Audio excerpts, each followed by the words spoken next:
Ecoradio, otra forma de hacer radio. Ecoradio.com amplía sus fronteras digitales. Por eso te invitamos a que te suscribas a nuestro canal de YouTube Ecoradio, en donde encontrarás los mejores programas, el mejor contenido y podrás escuchar nuestra señal online www.ecoradio.com, la vitrina del talento latino. Ecoradio.com, otra forma de hacer radio. Síguenos en nuestras redes sociales, en Twitter e Instagram como @Ecoradio y en Facebook como Ecoradio. Ecoradio, otra forma de hacer radio. Estás escuchando Ecoradio.com, la vitrina del talento latino. Yo hago una pregunta que la prensa debe hacerle al senador Gustavo Petro, en nombre de toda la ciudadanía. ¿Quién lo está fondeando? ¿De dónde viene ese dinero? ¿Quién se lo entregó? Porque son eventos que cuestan 800 o 1.000 millones de pesos en su realización. ¿Cómo lo fondea? ¿Quién le dio el dinero? ¿Será otro gobierno? Porque esas denuncias de Hugo Carvajal... ¿Está insinuando algo? Sí, señora. Acá vino una vez ese señor Petro a pedir apoyo para su campaña, para acá, para Venezuela. El senador Petro, alias La Bolsa, no tiene la vergüenza de retirar su aspiración, a pesar de que toda Colombia sabe que moralmente está impedido. Así como cada gobierno, Recibir dinero en efectivo, Vicky, para financiar un proceso electoral está prohibido. No insinuar judicialmente donaciones de la magnitud que lo vimos recibir de uno de sus contratistas y de uno de sus intermediarios en la corrupción, como el señor Montes, está prohibido. Y debemos moralmente impedir que esa persona siga postulándose, y es una persona que además miente patológicamente. Compraron video de un amigo mío del año 2005, donde el arquitecto Simón Vélez me presta un dinero. Usted no le entregó plata a Petro. No le entregué plata a Petro. El préstamo era a Juan Carlos. Pero eso fue lo que dijo en el video. Sí, pero Juan Carlos, que Juan Carlos pues es lo que dice el video. ¿Cómo podemos los colombianos aceptar que una persona que ya está en el peor estadio de la enfermedad, de la psicopatía, que es que miente y además se cree sus propias mentiras, pueda aspirar a la mayor designatura de nuestro país? Yo pienso que eso es inviable. Alias La Bolsa no debe seguir en la carrera.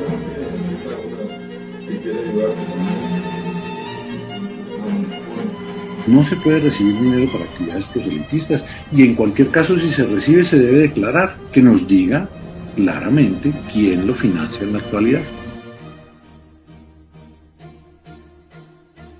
Bueno, bienvenidos a este espacio de Con Todos para Todos en Ecoradio. Y este es un espacio que hemos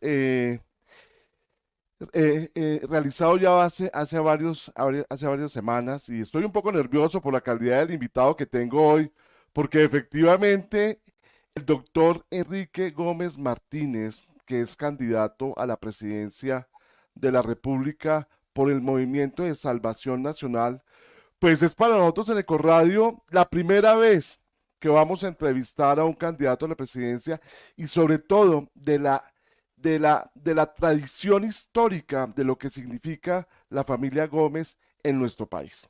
Y obviamente el doctor Gómez pues viene de toda la tradición periodística del periódico El Siglo, que es un periódico de una tradición grandísima en nuestro país. Y para mí, doctor Enrique Gómez, bienvenido a Ecoradio. César Augusto, un saludo a usted, a todos sus oyentes y televidentes. Muchas gracias por invitarnos y darnos la oportunidad de exponer nuestros planteamientos. Y efectivamente, un saludo muy especial a las personas que se van conectando a través de www.ecoradio.com. Estamos de manera simultánea a través de Facebook de Ecoradio y en el canal de YouTube de Ecoradio. Doctor Enrique, ¿quién es Enrique Gómez Martínez?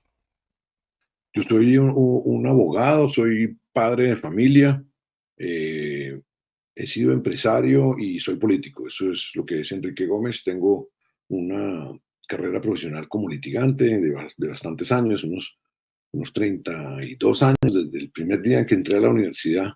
me vinculé al litigio en las áreas del derecho civil, comercial, de seguros y contratación estatal.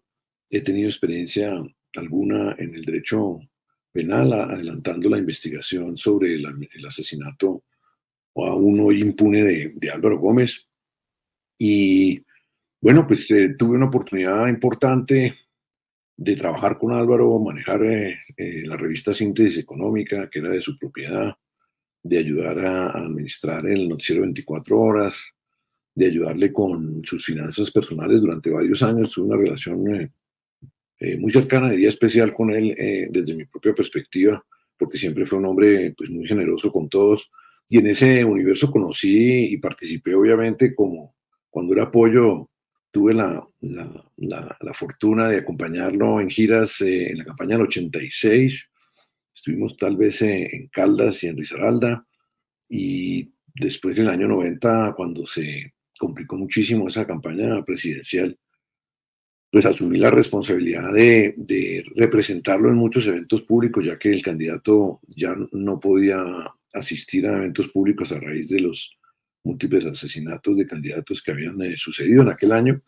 Y así, pues, tengo mi propio y personal legado, como casi todos los colombianos, César Augusto. No hay, no hay un municipio, no hay una calle, una esquina de Colombia en la que no encuentre uno un colombiano que le haga un recuento de su relación con Álvaro Gómez, porque logró conectar con todos los colombianos a través pues, de su gran autoridad intelectual, de su conocimiento del país, de su transparencia, y bueno, 50 años de vida electoral y política sin una tacha, sin una enmendadura, sin un cuestionamiento ni en lo electoral ni a nivel de corrupción, pues es un patrimonio que todo el país le reconoce. Álvaro Gómez es el que yo llamo presidente por consenso, porque hoy no hay un lugar, vuelvo y le digo, no hay un colombiano que no sienta que Álvaro Gómez debió ser presidente, y que el sectarismo que aún hoy desgraciadamente rige a muchas capas del liderazgo político y social de nuestro país, no le permitió lograrlo. Entonces, eso soy un hombre que aprovecha la oportunidad y hace el salto a la política. Tengo 53 años, me inquieta mucho lo público, me inquieta mucho la situación de nuestro país. Y como usted dice, pues crecimos todos en una casa donde la política era un deber, Era un deber. no una afición, no un medio no una profesión, no un escenario ni de beneficio ni de desarrollo profesional. Y sigo convencido de eso, y así he educado a mis hijos.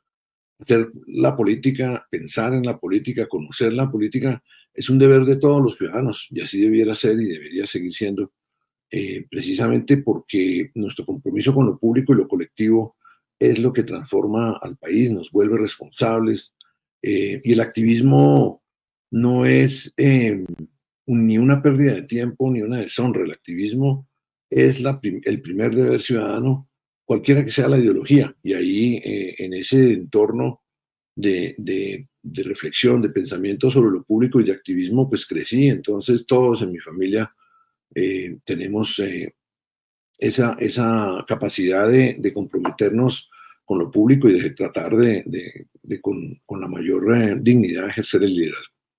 Pues doctor Enrique Gómez, muchas preguntas, pero sé que el tiempo es limitado y arrancamos con un video. Claramente, pues en su hoja de vida usted es abogado javeriano y nos conectamos porque yo soy contador javeriano, ¿no? No, soy abogado de la Sergio Arboleda. Ah, de la Sergio, disculpen. Horneado y hecho en casa. No, es que, perdóneme ahí la equivocación porque tengo un cruce de cables, porque su papá, su padre tío, sí, y el doctor Álvaro sí no, o sí, también, también, los dos son javerianos. Ellos eran de formación jesuítica, de bartolinos y javerianos. De acuerdo, ahí perdóneme el lapsus. No, pero, tranquilo. Mi abuelo fue bartolino, pero obviamente se educó en la ingeniería civil en la Universidad Nacional. Eso, discúlpeme ahí el lapsus, el nerviosismo normal de esos programas en directo. Pero bueno, usted es abogado y digamos que una de sus propuestas, que yo creo que es una de las fundamentales, es el tema de la reforma a la justicia. Y para aquí quiero citar, en este punto quiero citar una cita del doctor Álvaro Gómez Hurtado, que él decía: Hemos llegado a una situación escandalosamente paradójica en la que nuestro sistema de justicia parece estarse pasando al bando de los criminales. Y el video de introducción, que es la entrevista que usted tiene en semana, hablando del senador, pues es paradójico que uno vea que moralmente y que la sociedad no le hagamos una censura a un acto de esos y que la justicia no vaya más allá. Quisiera entonces que nos explique un poco de qué se trataría esa reforma a la justicia para que funcione al servicio de la ciudadanía. Primero le acoto que bien decía Álvaro Gómez que la sociedad colombiana se había equivocado al deferir el juicio moral en el proceso judicial. Son ordenamientos, la moral y el derecho separados. Regulan ambos la conducta humana, pero desde ópticas diferentes. Y la moral pues está indudablemente en un plano superior. Y en un escenario posmodernista se nos vino a inculcar que el juicio moral era imposible, que todos los valores eran relativos y que por eso los tontitos ciudadanos colombianos no podían hacer juicios morales, que ellos tenían que delegar eso en el Poder Judicial. Y eso fue un error garrafal. Primero porque el ciudadano sí puede y sí sabe qué distinguir entre lo bueno y lo malo en la conducta de un funcionario público y de todos los conciudadanos. Y el ciudadano sí puede darle efectos al juicio moral. Precisamente la vergüenza pública que hoy, por ejemplo, se puede ejercer a través de las redes es el resultado de una valoración moral que hacen los ciudadanos. Entonces, cuando vemos a funcionarios o a aspirantes vilipendiados en las redes precisamente por su mala conducta, pues es la expresión de un juicio moral. Y ese juicio moral tiene que volver también a un lugar a donde se perdió bajo el supuesto formalismo que Álvaro Gómez nunca toleró, de decir que es que como la persona no tiene condena, no es inmoral, y eso es falso. Y él ejerció su periodismo y su labor de editorialista durante pues, una cantidad abrumadora de años. Yo diría que hasta su muerte, más de 35, 40 años escribiendo editoriales diarios, pues siempre usando precisamente el juicio moral como uno de los derroteros para juzgar la conducta de quienes abordan la función pública. Y en el otro sentido, pues sí hemos considerado que la inseguridad terrible que congoja a todos los ciudadanos en el campo y en las ciudades, la corrupción que está erosionando y eliminando posibilidades de desarrollo para todo el país, y el fraude electoral, entre otros muchos delitos de alto impacto, prosperan y existen y funcionan por la ausencia de justicia. Por eso invitamos a todos los colombianos a apoyarnos en Salvación Nacional en este esfuerzo para una transformación integral de la justicia. En realidad es indispensable, y lo hemos planteado por vía de un referendo y lo hemos planteado por vía de una papeleta a la manera de la séptima papeleta, con un conjunto de propuestas muy concretas. Nosotros creemos que debe haber una sola corte, que el Consejo de Estado no debe seguir decidiendo en instancia. Creemos que las altas cortes no deben seguir eligiendo dignatarios. Ha sido uno de los peores errores de la Constitución del 91, que le ha traído al país una desgracia de corrupción. Pensamos que hay que acabar con la provisionalidad, que hoy día bordea el 35%. Los concursos se deben hacer todos los años y se deben cumplir. Insistimos en que los jueces se sometan a evaluaciones objetivas. Nada de que quien me nombró me evalúa. Debe ser, eso no es un criterio objetivo. Si yo como magistrado lagarto nombro a mi prima, a mi sobrino o a mi amigote en un cargo, no puedo ser el que lo evalúa. Eso, miren la justicia como está.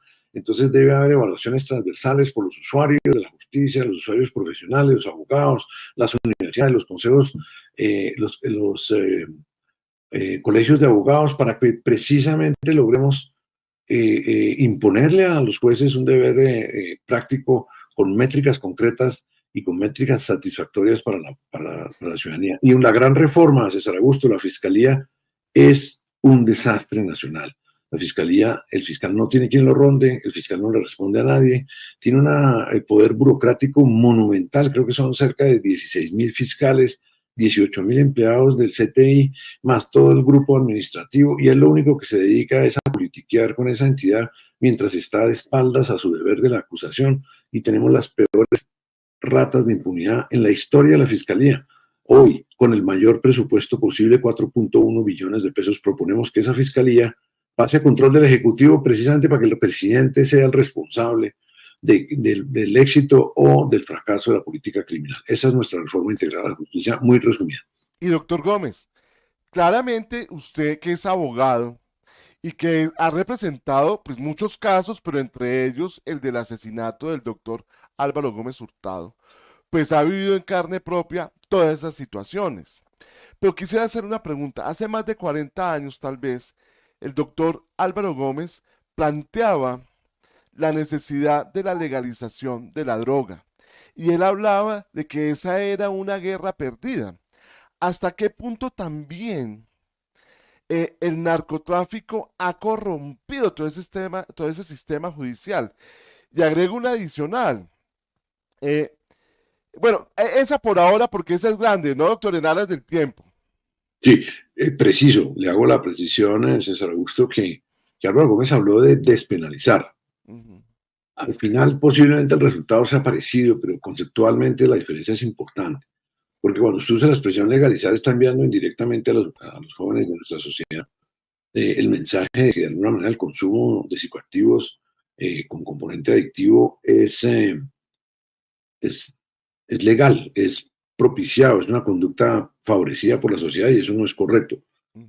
Uno de los grandes problemas del consumo en nuestro país es la trivialización de la droga, sobre todo del consumo de marihuana. La marihuana es una droga peligrosa y a los jóvenes hoy día casi que se les está insinuando repetidamente que la marihuana es un remedio, pues como tomarse un Dolex o tomarse una guapanera para la gripa. No, eso no es así. La droga es y debe tratarse socialmente y económicamente con mucho cuidado. Lo que nosotros creemos, y Álvaro Gómez lo planteó desde 1990 de manera muy clara y conceptualmente con todo el poder de él, es que el valor agregado de ese cultivo maldito de la coca solo lo da la prohibición. La coca es un químico fácil de hacer, con mínimos costos, es una maleza que se da casi que sola en la mayoría de nuestros climas, y el valor agregado grande nace de la prohibición de su tráfico. Por eso pensamos que el momento histórico es ahora para sentarnos como país mayor productor mundial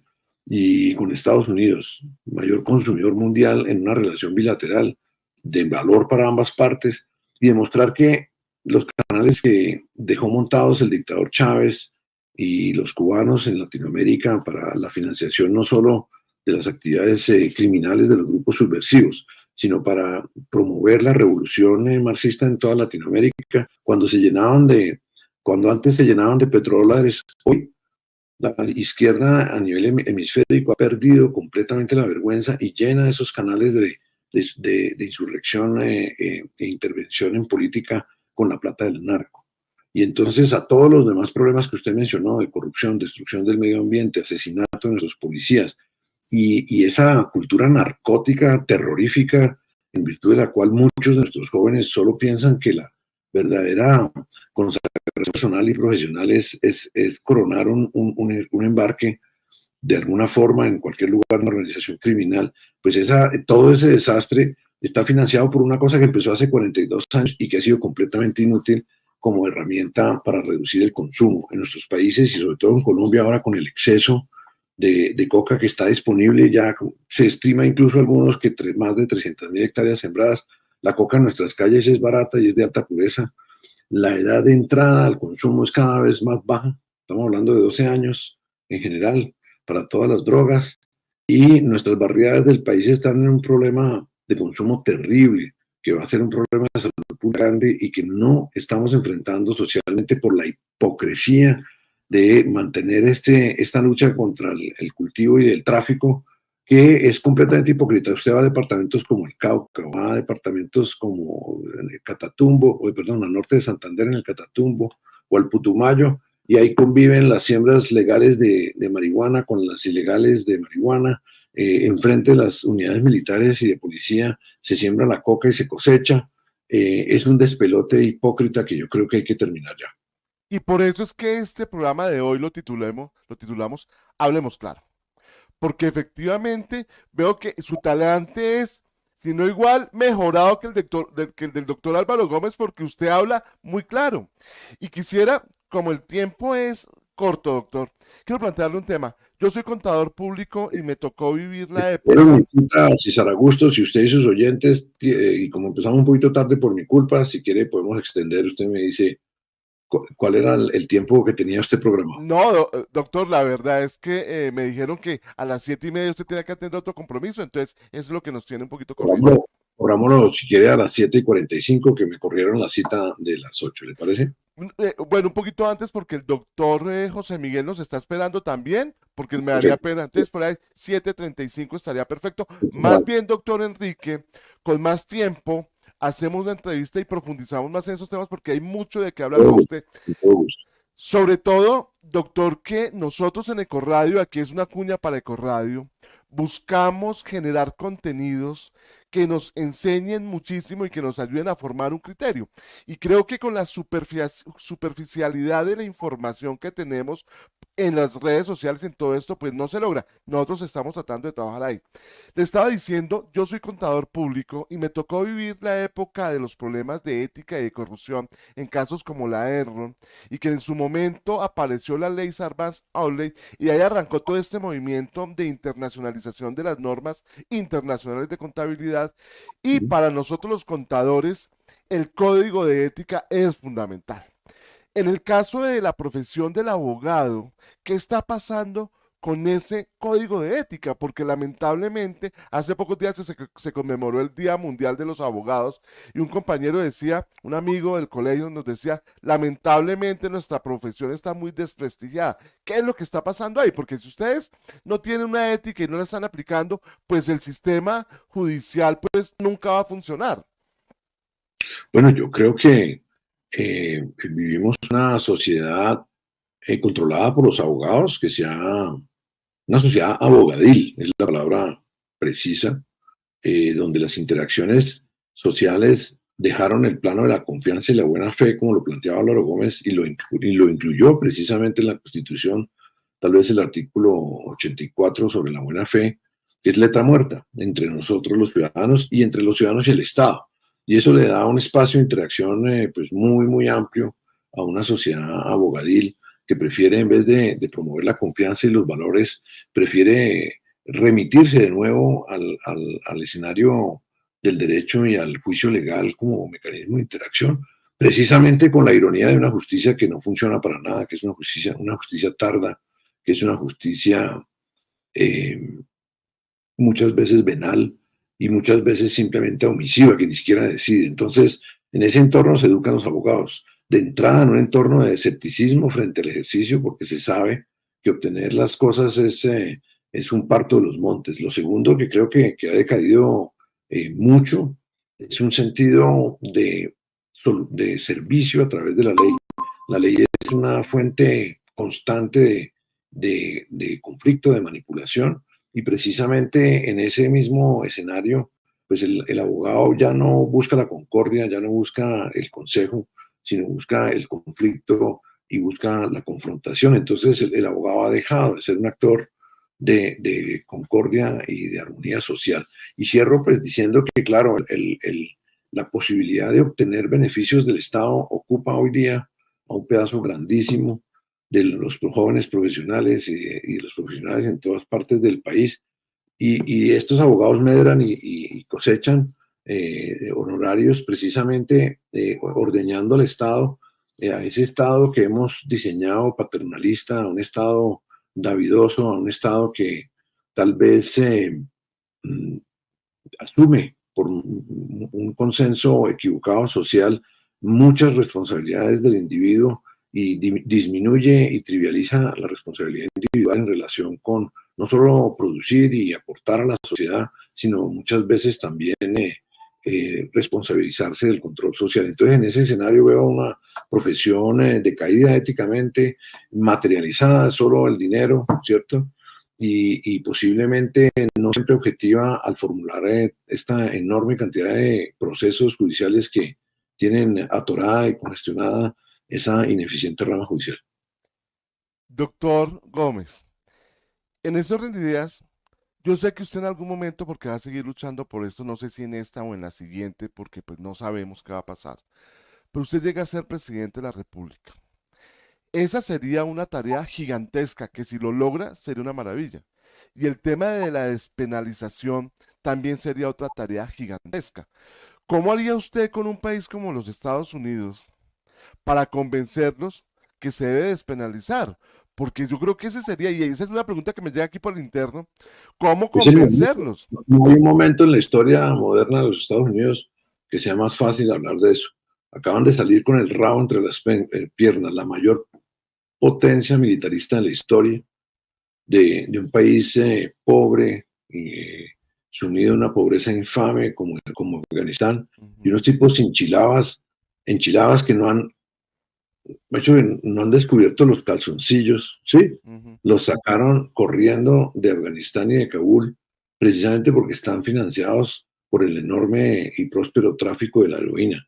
Es una demostración de lo grave que puede ser dejar sumido un país grande y estratégico y ubicado estratégicamente en las manos de un comunismo narcotraficante, que es el gran riesgo que tiene Colombia, porque bajo la prohibición, a diferencia del petróleo que sube y baja de precio o sube y baja el volumen de producción, este país en manos del tirano Petro, pues se va a volver el gran instrumentador de la expansión del narcotráfico. Y Estados Unidos tiene que entender que eso destruye su vecindario geopolítico, tiene que entender que los esfuerzos han fracasado y que obviamente los compromisos que eso ha generado en nuestro país pues han debilitado la democracia, y creo que un presidente con pantalones, con un discurso claro como el que yo estoy presentando, que es absolutamente irrebatible, debe convencer a los gringos de dedicar toda esa enorme burocracia a la DEA. 66.000 burócratas de la DEA son los únicos que siguen creyendo y diciendo que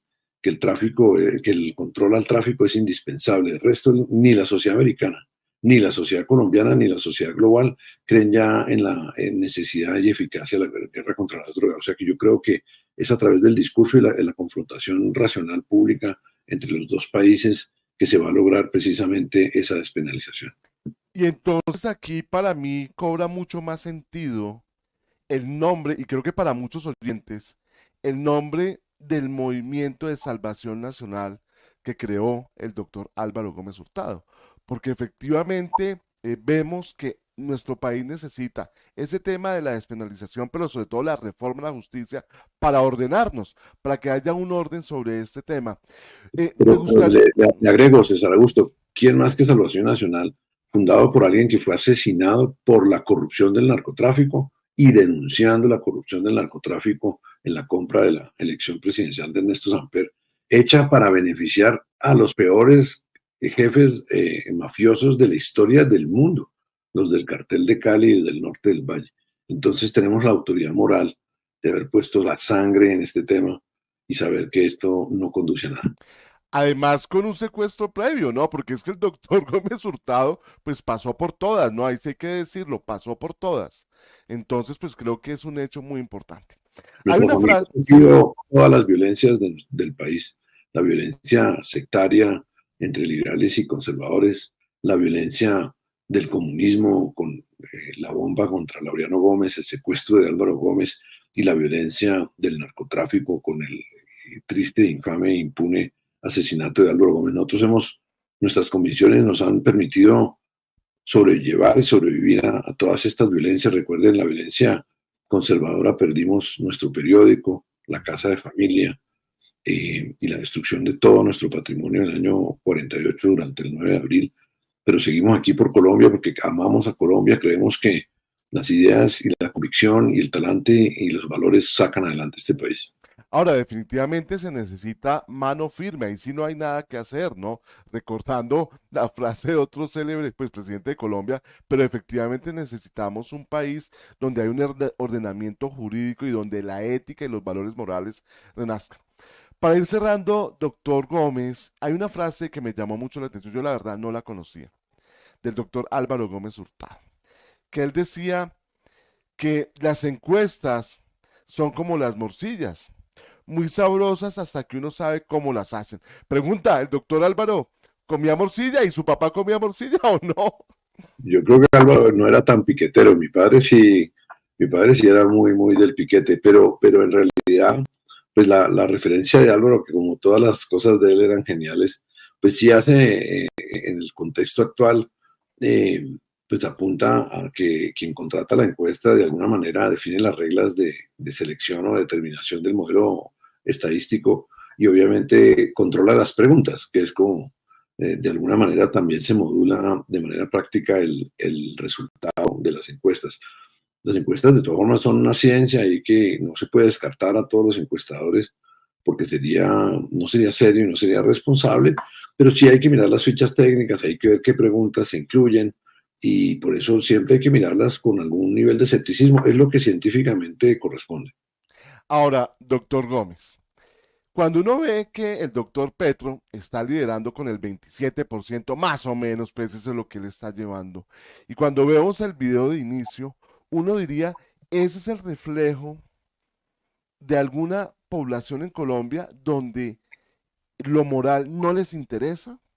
No, a mí no me sorprende que Petro tenga y mantenga esa, y lo veo techado, lo veo con incapacidad de subir más allá, ese conjunto de la población, porque es un señor que hay que abonarle que vende una visión de país mala, nefasta para Colombia, donde se pierde la libertad, donde se pierde el derecho a la propiedad, donde se pierde la libertad de emprendimiento económico y donde se va a manejar irresponsablemente las finanzas del Estado y van a llevar a nuestro país a la quiebra total. Pero la explica y la cuenta y la repite todos los días y tiene una postura claramente tomada. Mientras eso, el resto de los candidatos en esta carrera presidencial no tienen ninguna postura, no nos ofrecen ninguna visión concreta de Colombia. Su discurso es un mar de platitudes, un mar de lugares comunes bajo el entendido y una premisa falsa que yo invito a ustedes y a sus oyentes a desvirtuar, y es la de que solo un hombre de centro puede derrotar a Petro, de que solo un compromisario, un moderado transaccional puede derrotar a Petro, y que nadie que sea de derecha y tenga una visión concreta del país va a poderlo derrotar. Esas premisas las fijó en el debate Juan Manuel Santos y sus amigotes de la prensa, pero no son ciertas. Yo lo que creo que enriquece y fortalece a Petro es la falta de coraje, la falta de determinación, la falta de sinceridad de los demás candidatos del autodenominado supercentro, centro, recontracentro, que no hacen sino buscar no enemistarse con nadie y no le explican al país qué es lo que quieren hacer con el país, ni qué es lo que quieren proponer. Y es en ese vacío que prospera el discurso de personas detestables como Petro y como este señor Rodolfo Hernández, que también no vende nada, no tiene discurso de nada, no tiene la capacidad de manejar el país, pero bajo ninguna circunstancia, no entiende de nada, no sabe de presupuesto, no se ha preocupado por la economía, no, él cree que el hecho de ser multimillonario lo habilita para gobernar y eso no es así. Entonces, esos liderazgos vacíos, pequeños, incluso autoritarios ambos, ¿no? Medran precisamente ante la omisión muy culpable de estas otras figuras que están ahí en el mundo de las aspiraciones, están ahí en el mundo de la componente, porque muchos de esos candidatos se quieren hacer contar en las consultas a costa del Estado, simplemente para negociar burocracia, ministerios, contratos y establecimientos descentralizados con quien sea que pase a la primera vuelta. Entonces, qué vergüenza de política, qué política vacía, sin ideas, sin propuestas. Ya los gremios se quejan de que nadie dice nada sobre nada. Nosotros tenemos posturas sobre todo. Creemos que hay que hacer la reforma tributaria, creemos que hay que ampliar la base, hemos planteado la reforma a la justicia, hemos propuesto en cosas radicales como eliminar la obligatoriedad de cotizar a las cámaras de comercio para favorecer el microempleo, suspender los impuestos en los 3 primeros años de los microemprendimientos. Hemos propuesto y nos mantenemos en levantar cualquier restricción a la jornada laboral y a la remuneración laboral para los microempresarios. Tenemos un catálogo muy extenso, muy fuerte y robusto de propuestas para aumentar la infraestructura y transformar la educación y quitársela a mejor de que me tiene harto educándome a los hijos bonitos y bellos de Colombia. Doctor Enrique, la verdad es que el espacio es muy cortico porque tengo en fila al doctor José Miguel, pero adelante, hay muchos temas y yo sí quisiera que quedara el compromiso de que hagamos una segunda parte de esto. No, usted coordina con el equipo de comunicaciones allá en el partido y ellos le organizan sin falta una fecha porque con su formato para mí es muy fácil, lo ha hecho usted muy bien, con muy buenas preguntas quiero agradecerle la oportunidad y darle un saludo grande, un abrazo a usted y a todos sus oyentes, y le doy el paso claro a José Miguel. Un abrazote. Pues doctor Gómez, de verdad que ha sido un honor tenerlo hoy aquí en Ecoradio, nuestra primera entrevista con un candidato presidencial a la República de Colombia, a nuestro querido país. Y espero tenerlo pronto acá nuevamente porque hay muchos temas de sus propuestas que volvemos a hablar claro, y aquí es hablando claro. Creo que es importante que todos los colombianos tomemos conciencia que estamos en un momento de cambio, pero que puede ser un cambio para bien o un cambio para mal. Entonces, esa es la invitación para todos. Doctor Enrique, muchísimas gracias. Si les haya gustado estas ideas, en salvacionnacional.co encuentran una alternativa. Vamos a salvar a Colombia, no nos la vamos a dejar quitar. Apoyen nuestras listas a Senado y Cámara ahora en el 13 de marzo. Hasta luego. Vale, gracias. Doctor Enrique, muchísimas gracias. Vamos a ver entonces.